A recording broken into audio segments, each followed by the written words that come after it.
Howdy y'all, I'm Ghost6 and today I'm back with a new video regarding the Marvel Ultimate Universe.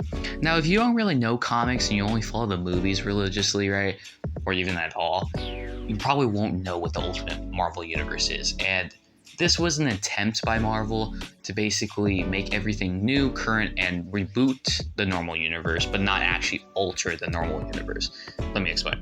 So the Marvel comic universe is 616, right? That's the base continuity universe where every major story happens, right?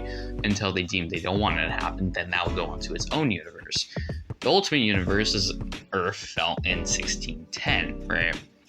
Now, on the base level, the idea of the Ultimate Universe is sound perfect, right? You basically make it to where you create this alternate universe, make it updated, right? And then you don't have to read 30 plus years of comics just to get into a character. And a lot of things came from the Marvel Universe that are great, and even the MCU borrows, right? The idea of how long Captain America was frozen, for example, was borrowed from that.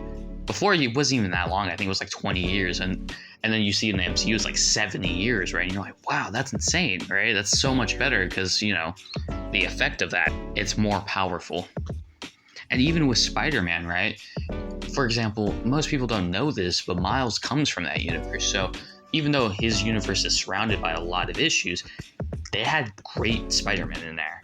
Peter Parker had an amazing run, had some great stories, right? And they even changed some of the characters for the better, right? Like Jessica Drew, instead of her whole different DNA splicing shtick, right?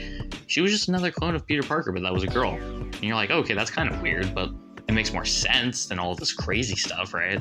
And Peter Parker had this epic moment where he's going against the Sinister Five at the time because Green Goblin killed Doc Ock, right? But it's so powerful and you're like, wow. And then at the end, they don't pull any punches and they actually kill Peter Parker. And that's Miles Morales' origin story, because he got bit by the spider like a couple weeks before that. And then he could have helped Peter, but he didn't really know his powers. And instead of trying to help, he didn't. So instead of like the whole Uncle Ben with Peter Parker, right? It's for Miles. Spider-Man is Uncle Ben in that case. And you know, everyone loves Miles. Everyone loves the animated movies. Everyone loves when Donald Glover shows up and all this stuff, right? So there was great things that came from the Ultimate Universe, even though there was a lot worse things that came from it too. Cannibalism was a huge thing for some reason. Like, the Blob eats the Wasp, and then Giant Man eats the Blob for eating his wife, and you're just like, oh, okay, well, that was weird, but it's not that bad, right? Yeah, no, Magneto just causes tsunamis around the whole world because he can, like, mess with the atmosphere and poles, and you're just like, oh, okay, that's not too bad, right? And then you're like, oh, okay, well, look at Scarlet Witch and Quicksilver. They're in a relationship, and you're like, oh, okay, well, maybe alternate universe, they're not actually brother and sister. No, they're still brother and sister, and they're like incest, and you're like, oh. And Wolverine's watching. Okay, that's a little bit weird. No, he's also their dad. Oh. Now in Secret Wars, they destroyed a lot of universes, right? And to no one's surprise, the Ultimate Universe was one of these Earths, right? Now, I say it was destroyed, past tense, because later what happened was Reed Richards basically went around the multiverse and rebuilt the universe. So you're like, oh, okay, that's kind of cool, right? And to no one's surprise, the Marvel Universe, again, got rebuilt. Though some characters didn't stay in the Ultimate Universe, so they had Reed Richards, right, who in this universe is actually a bad guy named the Maker because he got rejected by Sue Storm and became this whole villain, right, from that. And Miles Morales, right? Because, you know, he had his whole stories, and then he just got transported to 616, and like Earth Prime and like the CW shows, right?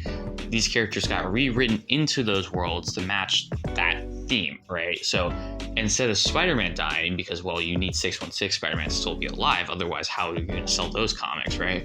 They were like, oh, okay, well, his made-up friend that never existed in the Ultimate Universe dies, and then it's because of Secret Invasion at the time, and then you're like, oh, okay, but Genki's still alive, and like, he's helping him, and it's the same story basically, but like without the more tragic part of Miles, right? Now, the reason why I'm talking about the Ultimate Universe so much is because recently they established they were going to make more comic runs on this Ultimate Universe, right? Now, this does have me worried because I hope it's not just a cash grab by Marvel at the end of the day. Because like I said, Marvel Ultimate Universe had so many problems that most people are kind of glad it got destroyed, right? Like, you can't really find someone who's like, yeah, the Ultimate Universe, I'm so effing glad it brought back, right? And the only thing we really know about the Ultimate Universe is that they said it's going to be a reflection of current day now, right? And that sounds kind of weird to me because it's not unlike how they did it initially with their idea of like, oh, okay, making it more current day. Because keep in mind, the Ultimate Universe was around the 2000s era, right? The early 2000s. So they had meta jokes like, oh, okay, well, the Avengers are talking about there's an Avengers movie. Who would we want to play ourselves? Oh, I would want to be played by Samuel L. Jackson. Ha ha ha, right? And even in the Ultimate Universe, there's this whole run with Spider-Man where he's like, oh no, they're making a movie about me and I didn't give my license. It's supposed to be like Tobey Maguire or something. So they did make meta jokes that were reflecting the world at the time. So, you know, it's whatever. I'm just hoping this is more of like a political thing. Like, I want it to be its own thing. I don't want it to be like, oh, okay, well, we'll try to be like normal 616. And also, I kind of want to know, like, how are they going to do that universe? Because Maker's not there. Miles Morales isn't there. So what's going to be the selling point? Are you going to try to tell me the Ultimate are the selling point? Because it's not Matt Murdock. He died in like a tidal wave. I doubt it would be the X-Men in that universe or Doctor Strange because, again, died or was more cannibalism and incest. So at the end of the day, I'm rooting for this comic line, right? I'm hoping it does good, and I honestly want it to. But again, I hope they don't try to make this feel forced and just another excuse for a cash grab. Now, if you've liked my video, please consider liking and subscribing. And peace!